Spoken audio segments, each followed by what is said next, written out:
Salut à tous et bienvenue sur la chaîne. Aujourd'hui, on va parler d'un sujet qui m'a complètement retourné le cerveau. La liste des 30 nominés pour le Ballon d'Or 2025 est tombée. Et après l'avoir lue, je me suis demandé, qui a voté pour ça? C'est de la folie pure et simple. Nous allons analyser tout ça ensemble, point par point, car le sentiment qui domine, c'est une colère froide. On est face à une injustice tellement flagrante qu'elle en devient insultante. On ne va pas se mentir, le cas le plus criant, c'est celui de Bradley Barcola. On parle d'un jeune attaquant français qui a réalisé la saison de sa vie. Tenez-vous bien, 39 buts et passes décisives. Toutes compétitions confondues. C'est un chiffre monstrueux. Mais là où ça devient tout simplement absurde, c'est quand on regarde son palmarès. Le mec a remporté 4 trophées majeurs avec le PSG cette année. La Ligue 1, la Coupe de France, le Trophée des Champions et le Graal du football européen, la Ligue des Champions au son. Il a été un acteur majeur de ce quadruplé historique, marquant des buts décisifs dans des moments clés. Maintenant, comparons son dossier à celui de Vinicius Junior, qui, lui, est nominé.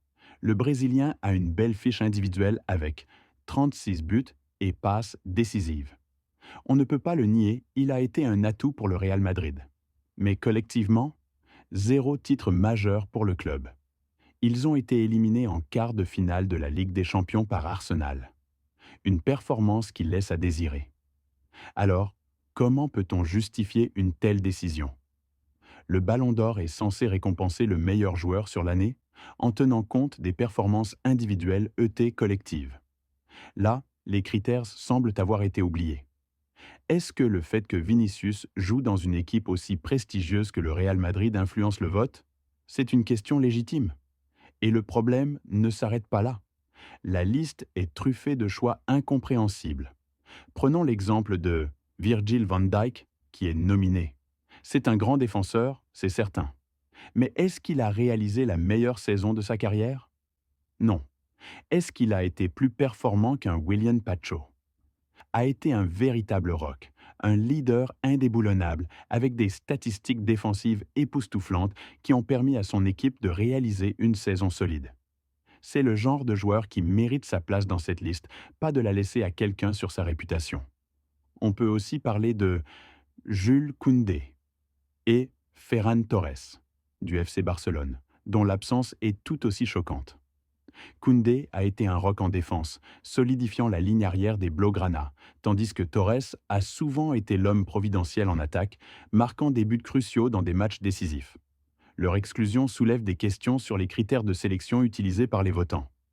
Alors, d'où vient cette liste aberrante? Certains disent que peut-être les votants ont voulu éviter un raz-de-marée de joueurs du PSG, qui sont déjà très nombreux sur la liste. 9 joueurs sur 30, c'est énorme. Peut-être que Barcola a été sacrifié pour ne pas surreprésenter le club de la capitale.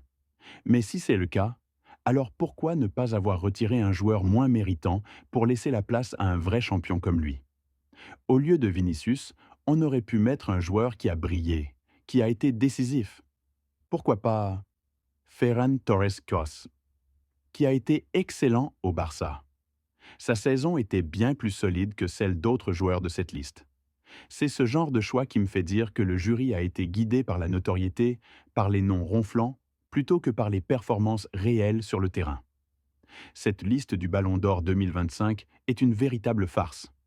Elle minimise les performances exceptionnelles, ignore les trophées et privilégie la notoriété. C'est un manque de respect total pour des joueurs comme Barcola, Pacho, Koundé et Torres qui ont tout donné et qui ont brillé sur le terrain.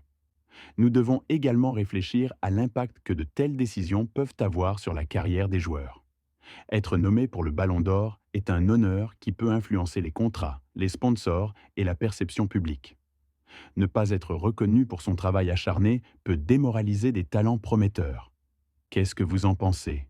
Êtes-vous aussi révolté que moi? Like. La vidéo, si vous êtes d'accord avec ce coup de gueule, abonnez-vous à la chaîne pour ne rien rater et partagez cette vidéo pour que le monde entier entende cette injustice. Et surtout, dites-nous en commentaire Qui est votre grand favori pour le Ballon d'Or 2025 et quels sont les autres oubliés de cette liste?